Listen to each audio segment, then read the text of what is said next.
Assalamualaikum warahmatullahi wabarakatuh.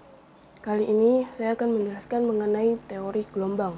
Sebelumnya perkenalkan, nama saya Hefti Magdalestari, NIM 18050974034. Saya berasal dari S1 Pendidikan Teknologi Informasi 2018. Langsung saja kita bahas mengenai teori gelombang. Apa itu getaran dan gelombang? Sebuah getaran dapat didefinisikan sebagai sebuah gerakan bolak-balik dari satu titik setimbang. Sedangkan gelombang sendiri adalah getaran yang merambat, dan gelombang yang bergerak akan merambatkan energi atau tenaga. Pada gelombang yang merambat adalah gelombangnya, bukan zat medium dari perantaranya. Selanjutnya mengenai jenis-jenis gelombang. Gelombang dibagi menjadi 3 jenis. Yang pertama berdasarkan medium perambatan gelombang. Di sini terbagi lagi menjadi 2, yaitu mekanik dan elektromagnetik. Gelombang mekanik sendiri adalah gelombang yang membutuhkan medium untuk merambat. Artinya, jika tidak ada medium, gelombang tidak akan pernah terjadi. Dan gelombang yang termasuk gelombang mekanik ini adalah gelombang bunyi, gelombang tali, dan gelombang air laut. Selanjutnya yaitu gelombang elektromagnetik. Gelombang elektromagnetik adalah gelombang yang tidak membutuhkan medium untuk merambat. Artinya, gelombang ini bisa merambat dalam ruang hampa sekalipun. Contoh gelombang elektromagnetik adalah cahaya, gelombang radio, sinar X, sinar gamma, inframerah, dan sinar ultraviolet. Jenis yang kedua yaitu berdasarkan arah rambat dan getaran. Arah rambat dan getaran terbagi menjadi 2, yaitu transversal dan longitudinal. Gelombang transversal sendiri adalah gelombang yang arah getarnya tegak lurus dengan arah rambatannya. Contoh gelombang transversal adalah gelombang tali, cahaya, seismik sekunder, dan sebagainya. Gelombang longitudinal adalah gelombang yang arah getarnya sejajar dengan arah rambatannya. Ciri-ciri gelombang ini adalah memiliki rapatan dan renggangan. Contoh gelombang longitudinal adalah gelombang bunyi, pegas, dan seismik primer. Selanjutnya mengenai jenis gelombang berdasarkan perambatannya. Terbagi menjadi 2, gelombang berjalan dan gelombang stasioner. Kita lanjut ke perbandingan mengenai jenis gelombang berdasarkan medium perambatan gelombang. Yang pertama, mengenai medium, gelombang elektromagnetik tidak memerlukan medium, sedangkan gelombang mekanik memerlukan medium. Yang kedua, gelombang elektromagnetik termasuk gelombang transversal, sedangkan gelombang mekanik termasuk gelombang longitudinal. Dan yang ketiga, kecepatan dari gelombang elektromagnetik di ruang hampa adalah 3 kali 10⁸ meter per sekon. Sedangkan gelombang mekanik sendiri kecepatannya di vakum nol. Yang kelima, gelombang elektromagnetik dapat mengalami polarisasi, sedangkan gelombang mekanik tidak dapat mengalami polarisasi. Selanjutnya mengenai perbandingan arah rambat dan getaran. Pertama ada gerak partikel dari gelombang transversal sendiri tegak lurus arah rambatan, sedangkan longitudinal gerak partikel searah dengan arah rambatan. Yang kedua, gelombang transversal ada puncak atau amplitude maksimum dan lembah atau amplitude minimum. Sedangkan gelombang longitudinal ada daerah tekanan tinggi atau rapat dan daerah renggang atau renggangan. Yang ketiga dapat merambat pada medium padat dan permukaan medium cair pada gelombang transversal. Jika gelombang longitudinal dapat merambat pada semua medium. Yang keempat, gelombang transversal dapat dipantulkan, dibiaskan, dan polarisasi. Sedangkan untuk gelombang longitudinal dapat dipantulkan, dibiaskan, tetapi tidak dapat terpolarisasi. Selanjutnya mengenai perbandingan jenis gelombang berdasarkan perambatannya. Yang pertama, gelombang berjalan amplitudenya tetap, sedangkan untuk gelombang stasioner memiliki amplitudo yang berubah. Dan yang kedua, Gelombang berjalan merambat pada medium tak terbatas, sedangkan untuk gelombang stasioner merambat pada medium terbatas. Selanjutnya ada frekuensi range.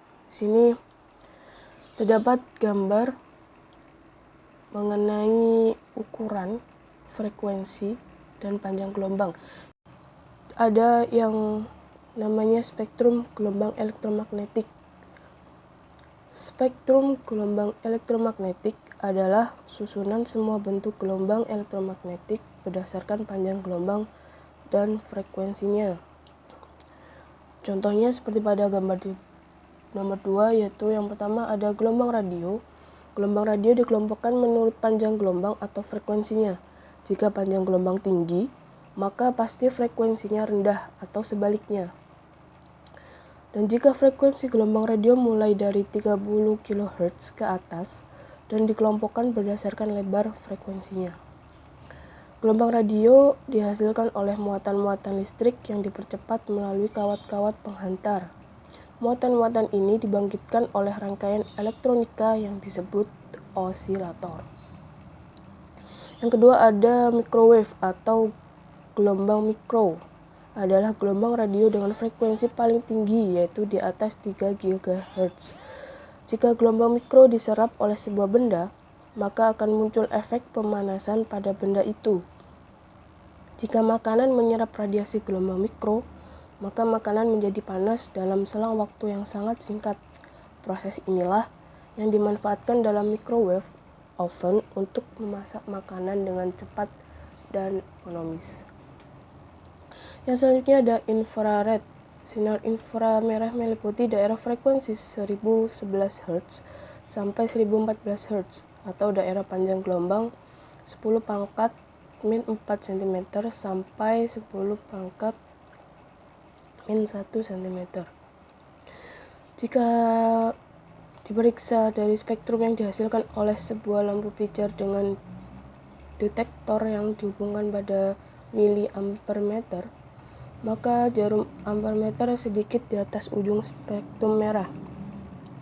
Sinar yang tidak dapat dilihat tetapi dapat dideteksi di atas spektrum merah disebut dengan radiasi inframerah. Selanjutnya yaitu visible atau cahaya yang tampak. Cahaya tampak sebagai radiasi elektromagnetik yang paling dikenal oleh kita dapat didefinisikan sebagai bagian dari spektrum gelombang elektromagnetik yang dapat dideteksi oleh mata manusia. Panjang gelombang tampak bervariasi tergantung warnanya, mulai dari panjang gelombang kira-kira 4 kali 10 pangkat min 7 meter untuk cahaya violet atau ungu, sampai 7 kali 10 pangkat min 7 meter untuk cahaya merah. Kegunaan cahaya salah satunya adalah penggunaan laser dalam surat optik pada bidang telekomunikasi dan kedokteran. Selanjutnya yaitu ultraviolet. Sinar ultraviolet sendiri mempunyai frekuensi dalam daerah 1015 Hz sampai 1016 Hz atau dalam daerah panjang gelombang 10 pangkat min 8 meter kali 10 pangkat min 7 meter. Gelombang ini dihasilkan oleh atom dan molekul dalam nyala listrik. Matahari adalah sumber utama yang memancarkan sinar ultraviolet di permukaan bumi. Lapisan ozon yang ada dalam lapisan atas atmosfer lah yang berfungsi menyerap sinar ultraviolet dan meneruskan sinar ultraviolet yang tidak membahayakan kehidupan makhluk hidup di bumi. Selanjutnya yaitu sinar X-ray. Sinar X mempunyai frekuensi antara 10 Hz sampai 10 Hz. Panjang gelombangnya sangat pendek, yaitu 10 cm sampai 10 cm. Meskipun seperti itu, tapi sinar X-ray ini mempunyai data tembus yang kuat. Dapat menembus buku tebal, kayu tebal beberapa sentimeter, dan pelat aluminium setebal 1 cm. Selanjutnya yaitu gamma ray. Gamma ray memiliki daya tembus yang paling besar dan yang menyebabkan efek yang serius jika diserap oleh jaringan tubuh. Selanjutnya mengenai sifat gelombang, mekanik, dan elektromagnetik. Sifat gelombang sendiri ada 7 sifat. Yang pertama, dipantulkan atau refleksi. Yang kedua, penyerapan atau absorpsi. Yang ketiga, dibiaskan atau refraksi. Yang keempat, pelenturan atau difraksi. Yang kelima, interferensi atau memadukan atau perpaduan. Yang keenam, ada dispersi. Yang ketujuh, ada pengkutupan atau polarisasi. Sifat gelombang yang pertama yaitu dapat dipantulkan. Gelombang yang datang akan mengenai suatu penghalang akan dipantulkan. Gelombang lurus yang datang pada permukaan bidang datar akan berlaku hukum pemantulan gelombang yang berbunyi gelombang datang, gelombang pantul, dan garis normal atau N terletak pada satu bidang datar.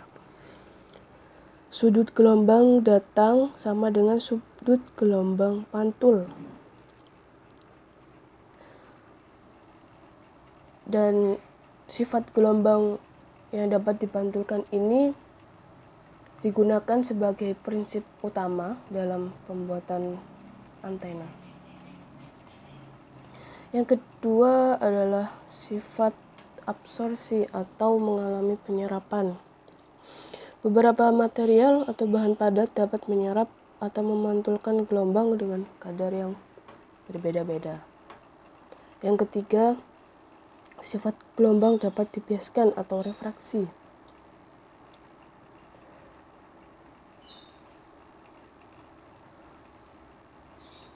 Pembiasan gelombang atau refraksi merupakan peristiwa pembelokan gelombang.